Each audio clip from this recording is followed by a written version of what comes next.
Hello there, my name's Mark Hall. I'm in Birmingham in the UK, and I was supposed to be doing your keynote for your conference today. Unfortunately, because of communication issues we ran into, I was unable to dial in. So I was asked to do a recording, which I'm now doing, of my talk, which hopefully you'll find interesting and will be illuminating. Okay, so I'll just share my screen because I've got some slides. There we go. Okay, so hopefully everyone can see that. This is the talk I was going to give you today for the keynote, and unfortunately, as I say, we were unable to overcome the communication difficulties. So that's what I'm doing now. There we go. Okay, good. Right, so the talk I was put together is called Resilience to Achieve Sustainability. So your conference is about survivability to sustainability of business. That's what the title of the conference is. And my research with colleagues over the last few years has been around this topic of organizational resilience. I should just maybe introduce myself briefly. My name's Mark Hall. As I said earlier, I'm an Associate Professor of Project and Operations Management at the University of Birmingham, as you can see that's on the slide there. Okay, so the research we've been carrying out, myself and my colleagues, Elmar, Neil and others, has culminated in a couple of books we published, one called Project Resilience and the other called Mindful Project Management. And what we've done in these books is take the concepts of organizational resilience and apply them to the project sphere. But actually, a lot of what we talk about is relevant to all organizations, and indeed I teach organizational resilience at a master's level at my university. So what I'm going to start with is a bit of a story. Some of you may remember this. Back in 2021, towards the end of the pandemic, the COVID pandemic, this happened. This ship is called the Evergreen, or sorry, it's called the Ever Given, part of the Evergreen group. And you'll see that it got stuck in the Suez Canal. Oh dear. Well, this ship is a massive container ship. You can see a picture of it there. And it was carrying vast quantities of goods and materials destined for Europe. Now, why am I talking about this? Well, this one incident created massive worldwide turmoil. I mean, some of you may remember this happening. It was huge news, worldwide news, and it created turmoil in the Far East, where you are, in Indonesia and in China and in Vietnam and in Japan and parts of the Far East, and in Europe, where it was destined to go. And you can see from this map I've pulled off the internet, you can see the importance of the Suez Canal. So there are various ports in Europe, Felixstowe in the UK, Le Havre, Antwerp, Rotterdam, Hamburg. These are Western European ports where this ship would have headed to. And you can see ports in the Far East, parts of China, Vietnam and so forth, where it came from. And the Suez Canal is, as you probably know, just where Africa meets the Middle East, just north of Jeddah. Now, why is this so important? Well, this canal is a shortcut, effectively. If you don't have the canal, you have to go all the way south around Africa and all the way back up again in order to get your goods to Europe. Huge delays, huge problems for all sorts of people and all sorts of organizations at both sides of the supply chain. So the Suez Canal, 193 kilometers long, was opened in November 1869. It still remains the fastest and most direct maritime trade link between Asia and Europe. Apparently, I got these figures off a report I found. Approximately 12% of global trade passes through the Suez Canal. If you think about how much global trade there is, that's an awful lot of trade. This represents 30% of all global container traffic, and over $1 trillion worth of goods pass through the Suez Canal each year. So it's a very, very important link. When the Ever Given got stuck in the Suez Canal, it created a crisis. What's the nature of this crisis? Well, every day that the Ever Given blocked the canal, dozens of ships carrying billions of dollars worth of cargo were blocked from crossing the waterway. Apparently as many as 400 ships were blocked in total. And they were left with this problem. What do we do? Do we wait and just build up in the Red Sea and in the Mediterranean, waiting for the canal to be cleared so we can pass through, or do we go all the way around? No one knew really how long it would take to clear. It took ages and ages, days and days and days to get this the Ever Given shifted, and people were left in this invidious position. What do we do? It was a supply chain crisis. It was a crisis for the shipping companies. It was a crisis for manufacturers and retailers in Europe and elsewhere. And it was also a crisis for retailers and manufacturers in East Asia and further afield. It was, in short, a world trade crisis. Now, I guess the question is, why was this a crisis? This is a single link between the Atlantic and the Indian and Pacific Oceans, a single link between Europe and East Asia. And this single link, this single narrow stretch of water is incredibly vulnerable. Anything could happen. In this case, a ship got blocked, but there could be political turmoil, or there could be terrorist activity. Anything could happen to create this problem again. So why was this a crisis? Why were organizations caught by surprise? Okay, so the way to think about a crisis is in two ways, I think. Now, these diagrams I'm about to show you are from one of our books, which we published, I showed you earlier. But I think they capture quite nicely the way a crisis is perceived to occur and what really happens in the process of a crisis emerging. So this is what I think a lot of people think. You have a starting point, you have a destination, and you have a planned path of performance of some kind, and your actual performance. And then suddenly, where the word sudden is written there, suddenly a crisis strikes and things go awry. And you come out of this crisis and you either end up with non-survival, the organization or organizations go out of business, or fail in some way, or you recover. And that's what that diagram is showing.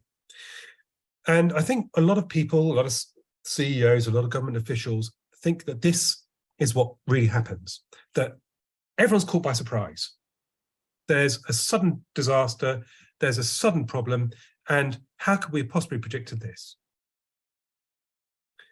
The reality, I suspect, is more like this, that you have a planned path and then things slowly start to go wrong. The system gets stressed and stressed and stressed. Things start to go awry. And then you end up with the crisis and you either recover or you go into non-survival. Now, the interesting thing about this is that although kind of intuitively we know this second diagram is what's really happening, that things start to go awry, there's early signals of things going wrong. What we don't know, or what we don't understand, is the way organizations actually behave, which is in the first way.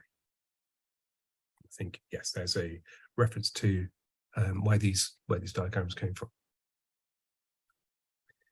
Now, the thing is that most organizations have processes to manage risk. So as I said there, most organizations carry out some form of risk management. It could be qualitative, it could be quantitative, maybe a mixture of both, using data available to people within the organization. Some organizations have incredibly sophisticated risk management processes and risk analysis. Others more simple, but nevertheless, risks are being considered, thought about all the time within organizations. And broadly, the way risk management works in organizations is that you look at the likelihood of something happening and should it happen, what the impact would be. And this is the approach most organizations take. Now, let's think about the Ever Given for a moment. What was the likelihood of this ship getting stuck? Well, when you look into it, when you look into this particular incident, yes, hundreds and hundreds and hundreds and hundreds and hundreds of ships go through that canal every year without any problems. But there's always a possibility that a ship is going to get stuck in some way. And that area of the Middle East is politically not as stable as it might be. So there are always risks there. And what we discovered was that should something go wrong, as it did, then the risks, the impact of that event is enormous, massive. Organizations go out of business. Organizations can't serve their customers. That ship was full of part of the consignment on that ship was PPE for the medical services in Europe, and suddenly there was no PPE available. Possibility was that people died as a result of virus transmission because they didn't have adequate PPE. So the impacts were huge. And if it were to happen again, the impacts would be huge again. And actually, it's hardly a surprise. If you think about it for a moment, this, as I said earlier, this single waterway, this single link, and it got blocked. That's not really that much of a surprise. It's a fragile system, the Suez Canal, and it could happen at any time, really. When I watched a documentary about this, it showed how vulnerable the Suez Canal was to this kind of event. So here's the thing about risk management. What about those risks that aren't measured? For example, a ship getting stuck in the Suez Canal. If you think about an organization in the UK, say, where I am now, and you think about a retailer or an organization who's expecting good products to arrive on that ship, they're probably thinking about their business, their customers, their immediate suppliers, but possibly not, and probably not, about things along the supply chain, such as the logistics of getting products from the manufacturing source in the Far East to the UK, where they will then sell those products. So what about those risks that can't be measured? How do we know? How can anyone assess the possibility of a ship getting stuck in the Suez Canal? And then what about those risks that are not even envisaged? And actually, probably no one even thought this was a risk. The only people who thinks about the risk of a ship getting stuck in the Suez Canal? Possibly shipping companies may include that in their risk management. The authorities, the port authorities in Egypt probably think about it, but probably not many other people. Certainly not a retailer in the UK or in Germany or in the Netherlands. Certainly not a manufacturer in China or Vietnam or somewhere else, Indonesia. So we have risk management, but there's a lot of things about risk which aren't really thought through. And what can we call these risks which aren't measured or can't be measured or haven't even been thought of? What can we call these? Well, in academic language, what we say is that we have risk, which are things that can be measured, we understand it can be measured, and things which are out beyond measurement, which we would call uncertainty. So we you can make a division between risk and uncertainty. And a lot of things for a lot of organizations fall into the realm of uncertainty. The Ever Given getting stuck in the Suez Canal was an example of uncertainty for most people around the world. And yet it had a massive, massive impact when it did actually happen. So what we developed was something which we call the risk horizon. Imagine you're an observer, and you could be working for an organization or an institution or just an individual, it doesn't matter. And you are looking at the world around you, and you think, oh, that could be a risk, that could be a risk, something else could be a risk. And outside you is the rest of the world. What you are looking at, what you can see, what you can measure, what you can make sense of, that is, those are risks. And the extent of your view of the world in terms of risk is what we call the risk horizon. Everything beyond that is uncertainty. Something could be there, something might happen, but no one really knows. Now, one thing we argue is that actually, in truth, this risk horizon isn't a solid thing, isn't a fixed thing, it's a movable thing. It could be smaller or it could be wider. And it's all about the extent to which people within organizations are prepared to collect data and to analyze those data in order to make better and more informed decisions about their risk management processes. So this risk horizon can extend and encompass more and more uncertainty.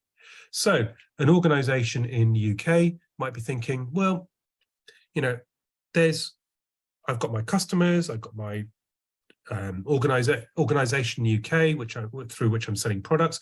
Where do those products come from? They come from China. Okay, and not supposed to say, oh, they just come from China, or somewhere in the Far East. They just arrive. There's a procurement system, and they just turn up. Now, somebody within the organization might say, well, there's a vulnerability. We're relying on things getting shipped from the Far East to the UK. What happens if something goes wrong? What do we do then? And so that becomes not uncertainty, but a risk. You start thinking about it. You can think about it in qualitative ways, what sort of things could happen, or you can think about it in more quantitative ways. You can collect data. How many times do ships get stuck in the Suez Canal? How many times do pirates attack ships? Those sort of things. So what we argue here is that there is something we call the risk horizon, but this risk horizon is flexible. It can be extended, and it only requires people within organizations to gather more data, collect more data, scan the horizon more thoroughly, think about the things that can go wrong more carefully, and then those uncertainties become part of the risk analysis. There is a problem with that. The problem is that this requires effort, time, and expense. And organizations have quick turnarounds of product life cycles and activities and services. And because of that, they haven't got time to spend lots and lots of time and resource trying to understand the risk horizon. So why do things go wrong? Well, there's a number of explanations. Despite all our best efforts, things go wrong. And here are a few examples of why things go wrong, which we've looked at in past research. So Charles Perrow is a famous sociologist who came up with a theory called normal accident theory, or sometimes normal systems theory. Okay, and this is that it basically argues that systems are very complex, interconnected, and the tighter those interconnections and the more complex the systems, the more likely things are going to go wrong somewhere in the system. And actually what Charles Perrow would argue is that system failure is inevitable. It's going to happen. No matter what you do, no matter what your best efforts are, something will go wrong. And there's a lot of evidence to suggest that's the case, that ultimately, it may not happen now, it may not happen next week, it may not happen next year, or even the next 10 years, but eventually something will go wrong. Okay, so another theorist came up with human error. So this is a guy called James Reason, and he came with this theory that organizations put defenses in place to stop things going wrong, but that all these defenses, all these procedures and policies, safety policies and checking systems and quality control systems, whatever they are, have weaknesses, and that a mistake at one point only has to go through all the weaknesses, and then it becomes a crisis. Okay, so that's another way of thinking about why things go wrong. Another theory, which was devised by Scott Snook, is about practical drift. Essentially what Snook says is that people within organizations because of their normal human behavior, will try to find the quickest way of doing something. And this is not always the safest way of doing something, but it is nevertheless the quickest way of doing something, the easiest way of doing something. They take shortcuts. And because they take shortcuts, they deviate from safe policy and normal operating procedures.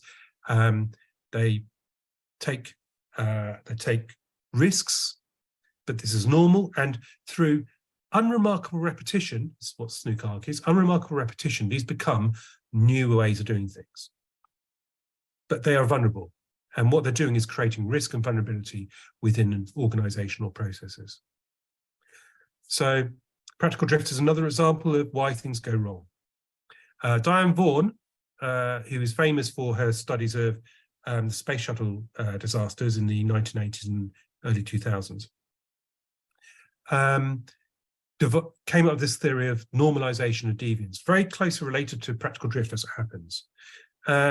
So what she discovered was that deviant behavior, what she called deviant behavior, which is not following the rules, this deviant behavior becomes normalized within organizations. And through research, this has been shown to be the case. She said, well, this happened in NASA, and it did happen in NASA, and you can see it's happening in other organizations.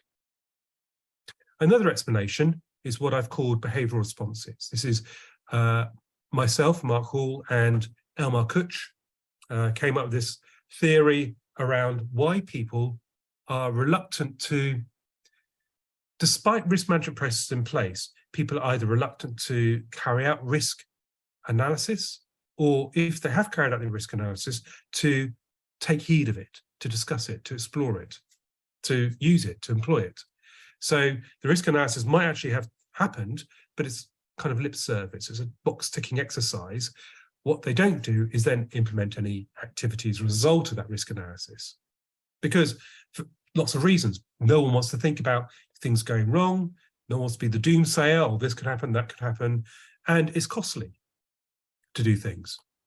So these are normal behavioral responses, which we've discovered in our research over a number of years, which we've developed a theory around. And finally, I've got here, there are other explanations as well, but these are the ones I've listed. The famous Amos Tversky and Kahneman came up with their theory around cognitive biases. I'm sure some of you are probably familiar with this. So Tversky and Kahneman won the Nobel Prize in economics for their research around this. It's essentially behavioral economics. And what they discovered was that people are biased, have biases of all sorts, and these biases encourage them to take risky behavior or discourage them from doing things which would prevent risk, or behaving in all sorts of ways which aren't necessarily rational, but seem rational to people in and of the moment. Probably the most famous one is optimism bias. Nobody wants to think things will go wrong. You start a undertaking and you expect it to happen all successfully, following the plan, and for everything to be fine. And you don't really want to think about things that could go wrong. No, nothing will go wrong. It'll all be okay. And so cognitive bias is a very famous one, but there are lots and lots and lots of others which were identified by Tversky, Kahneman, and others in their research. So there's lots of explanations for why things go wrong, despite our best efforts at managing risk. And these are some of them. What's the result? Well, some risks do get managed. The easy risks get managed. Some safety critical risks might get managed. Risk management tends to be backward looking. So what we're doing is looking at what happened in the past. That's something which can happen now, and that's what we consider in our risk management. People tend not to look forward and think, well, what possibly could happen? What else could happen? We've experienced these things in the past. Those are the sort of things which are problematic for us, and so those are things we will measure. So risk management tends to be backward looking, and so therefore the known risks get managed. But complexity is rarely tackled. the complex systems, the interconnection between lots and lots of organizations, mainly because it's so opaque. So it's very difficult to see that complexity. You can see yourself, your own organization, but even individual organizations are very complex. Organizations are frequently caught by surprise, and people within organizations spend lots of time what we call firefighting, doing emergency action, taking sudden action when things go wrong. So they get caught by surprise. If you think back to my pathology of a crisis, which I showed you earlier, then what happens is you have a sudden event. That may not be the case. There may have been lots and lots of early signals of something going wrong, but it's a sudden event for the people who experience it. And then there's all panic stations, and people have to try and find some way out of this problem they've encountered. So our argument is about resilience. And this is what I'm really talking about. So I've spent a lot of time talking about risk, about things going wrong. Now I'm going to get to the final part of my talk, which is around resilience. We've heard this word resilience a lot, I think, over the last few years. It's become very common in general conversation. You find it all the time in news reports and in general discussions. So what do we mean by resilience? Well, I've got this quote from George Anders, who is writing the Wall Street Journal. He said, the resilient enterprise is more than a grab bag of stories about fires, thieves, and tornadoes. It's a timely analysis of an important and overlooked aspect of business strategy. Okay, so what he's talking about here is organizational resilience. And this is really the thing which myself and my colleagues have been focusing a lot on over the last few years. So why be resilient? This is a report, some quotes from a report by McKinsey & Company. As you can see, it's called Foster Organizational Resilience for a Stronger 2023, so right up to date. And they wrote this article about resilience, organizational resilience. And what they said was cultivating resilience helps organizations approach difficult circumstances with agility, so they're flexible. Accountability, so you're not blaming people necessarily. You can be jointly accountable. You can have what's called a just culture, which distributes accountability or applies accountability to poor system design or something. And adaptability. Okay, so we're in a situation, we need to adapt and change in order to move forward. So cultivating resilience allows organizations to do those things. Organizations that practice resilience find opportunity and challenge. So a crisis happens and you come out of it not just surviving, as your conference is all about, but thriving, looking for opportunities out of this disaster. And resilient organizations not only bounce back from challenges and setbacks, but bounce forward, as they say, with a competitive advantage. So, good reasons to be resilient. So what's the definition of organizational resilience? This is one which I came across in the journal Omega. You can see the title there at the bottom of the slide. And what these writers say is that organizational resilience is an organization's capability. So it's a capability, not just a thing that happens, but an actual capability which you can inculcate within the organization, develop within an organization, to face disruptions and unexpected events in advance. So you're not waiting for it to happen, you're thinking about it before it occurs, thanks to strategic awareness and a linked operational management of internal and external shocks. It's static when founded on preparedness and preventative measures. In other words, contingencies.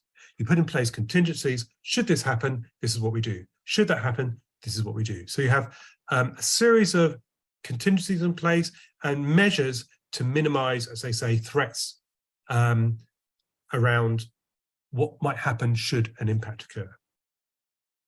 So it's static in that sense, but it's also dynamic when founded on the ability of managing disruptions and unexpected events to shorten them, to shorten the aftermaths, to recover quickly. And they say there at the end, not just the original, but to a more desirable state. So there we are. We have a kind of definition of resilience there. Hammond and Valikangas have written a lot around, Valikangas in particular, written a lot around organizational resilience. And they had this from a number of years ago. They had this nice list of what they say it is and what they say it isn't. So what it isn't is responding to a one-time crisis. Phew, we got through that. Aren't we resilient? No, that's not about resilience. That's just recovering from a crisis. It's not about rebounding from a setback. These are not what resilience makes, or this is not what we would call resilience. This is just phew, getting through it. That's surviving. Okay? To thrive, you need to do more things. Resilience is about continuously anticipating and adjusting to deep secular trends. In other words, things going on around in the environment that can permanently impair the earning power or the business, shall we say, of the core enterprise. And it's also about having the capacity to change before the case for change becomes, as they say, desperately obvious. So I argue resilience is both strategic and operational. It's about things you do on a day-to-day basis, but it's also about putting in place the mechanisms to allow those things you do on a day-to-day basis to be resilient. It's structural in that it requires things put in place within the organization, activities and processes and policies and procedures, but it's also cultural. It's about a way of thinking for people within the organization. It's behavioral, what people do, and systemic, what happens across the system that the organization is part of. And it's about processes and a state of mind. So it's all these things all together. From a strategic process, Yossi Sheffy's written quite a lot around resilience. This is from his book, or his article rather than the Slow Management Review. Building resilience at enterprise should be a strategic initiative that changes the way in which the company operates. So it's both strategic and operational. It reduces vulnerability and means reducing the likelihood of disruption and increasing resilience that way.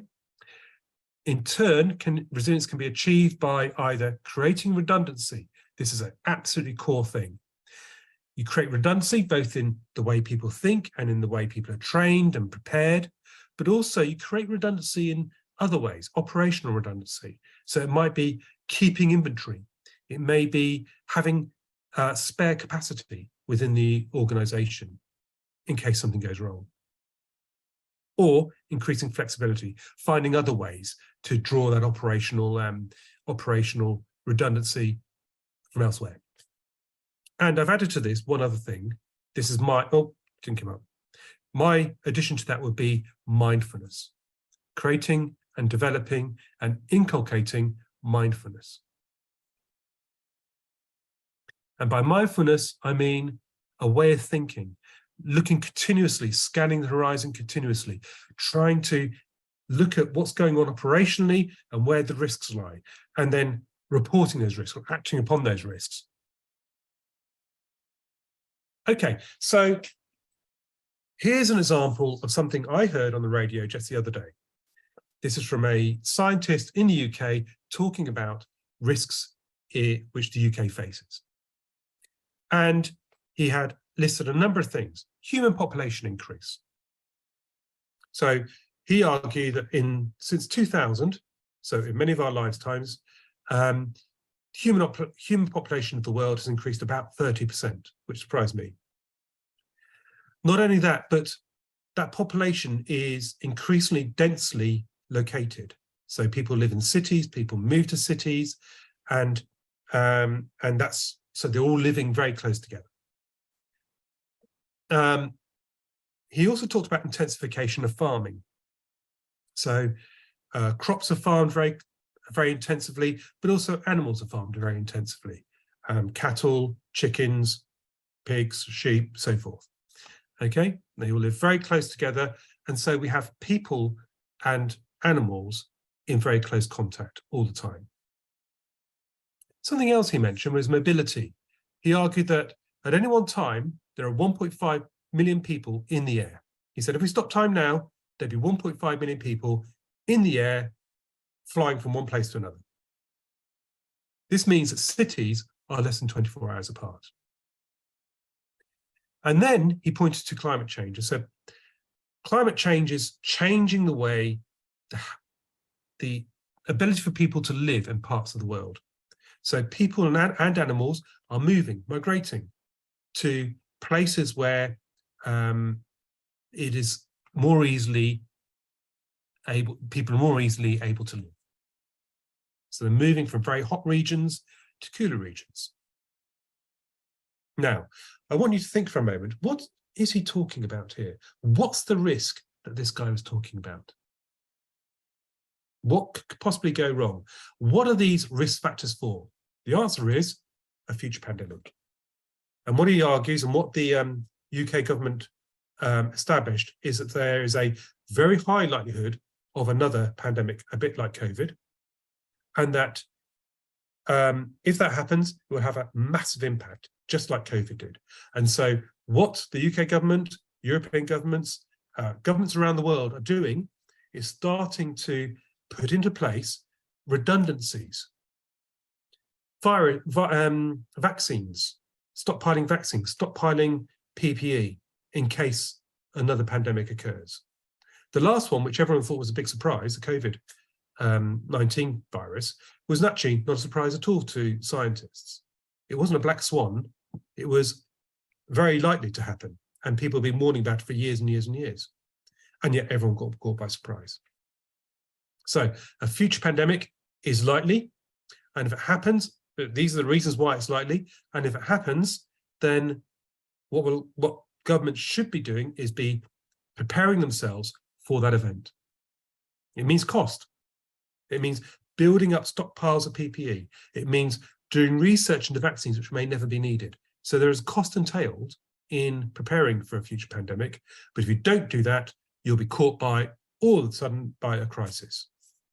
And we saw what happened last time. Okay, this is a picture of me and my son from 2018. I wonder if any of you recognize that location. I'll let you think for a moment. Where could that be? Where was I standing with my son, who that boy, by the way, is now taller than me. Where was I standing at that time? The answer is in Java, not probably very far from where you are now. This is Mount Bromo, which I'm sure many of you know. And we climbed to the top of Mount Bromo, and if you can look down there and you can see just about on that picture, the steam coming up from Mount Bromo. And this is an active volcano. We discovered that it was definitely active. And apparently, I did some research into this, it has an eruption approximately every 5 years. Now, I think Mount Bromo is a relatively benign volcano. The eruptions aren't huge and they cause problems for the local areas, but they don't cause massive disasters across the world. But Indonesia is a country of volcanoes and of tectonic plates moving around all the time. And your country, other countries as well, but your country is on that, what's called the Ring of Fire around the Pacific. I don't need to tell you this, I'm sure. So I did a little bit of digging into what Indonesia does in case there's a volcano, a massive eruption. You've had them. Not so long ago you had one. So what happens in Indonesia? What preparedness do you have in place should there be a massive volcano?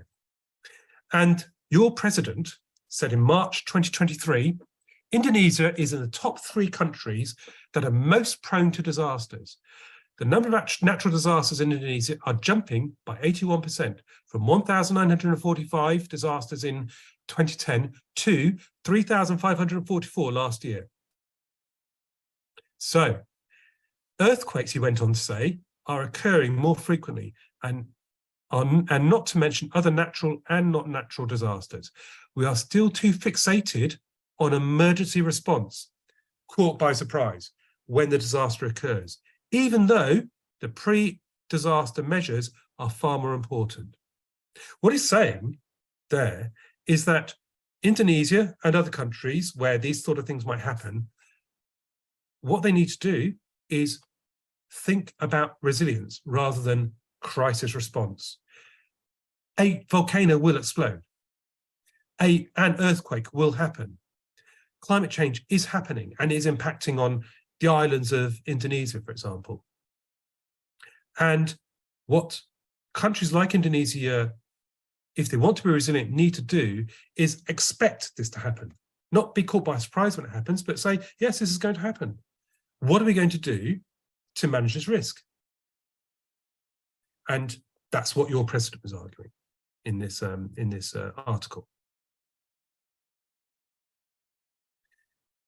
I found another report. This is in a report by the UN, which says one climate crisis disaster is happening every week. I think over this summer, we've seen far more than one climate crisis happening every week. It's happening all the time. So what does this mean for institutions and businesses?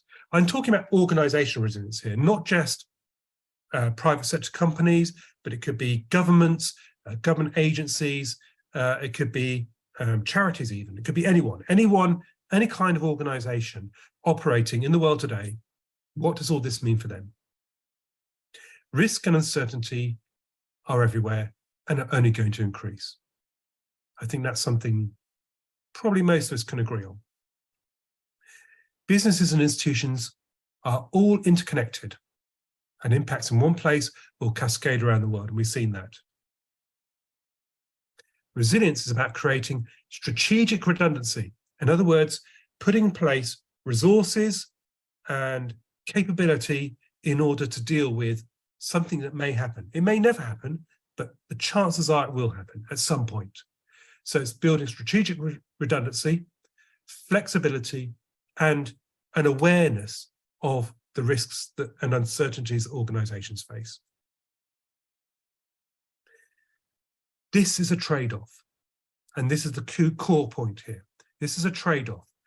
The redundancy, on the one hand, and mindfulness entail a cost, and that cost is really an insurance against something happening. And organizations, we found in our research, are very reluctant to invest in the redundancy and mindfulness needed to become resilient. The way you can see it is like this, a kind of continuum. On the one hand, you have what we call routines. These are processes, procedures, rules-driven operational efficiency. Things like just-in-time and lean production would be found at this extreme end of what we call hyper-efficiency. At the other hand, you have mindfulness. This includes things like flexibility, improvisation, and capabilities around improvisation, agility, and operational redundancy, all which come, as I say, with a cost, and which people within organizations quite understandably are reluctant to invest in. Here, on the one hand, we have hyper-efficient organizations, but they're vulnerable and brittle. Anything that goes wrong, and they break. On the other hand, we have resilient organizations, but they are costly. And what we found is, you'll see this arrow in the middle goes from one end to the other. And what we find is organizations actually move. They're not all hyper-efficient. They're not all totally resilient. They shift, and they're continuously shifting. So things start to go wrong, or problems happen in the world, and people start to invest in redundancy and in flexibility and other capabilities, which make them more resilient. So they shift towards the mindfulness side. But then shareholders start to say, what's all this cost happening? Or there's not enough taxes, or there's tax efficiencies which are required for institutions. So then things start to shift towards efficiency again. So what we find is organizations are continuously shifting from one to the other.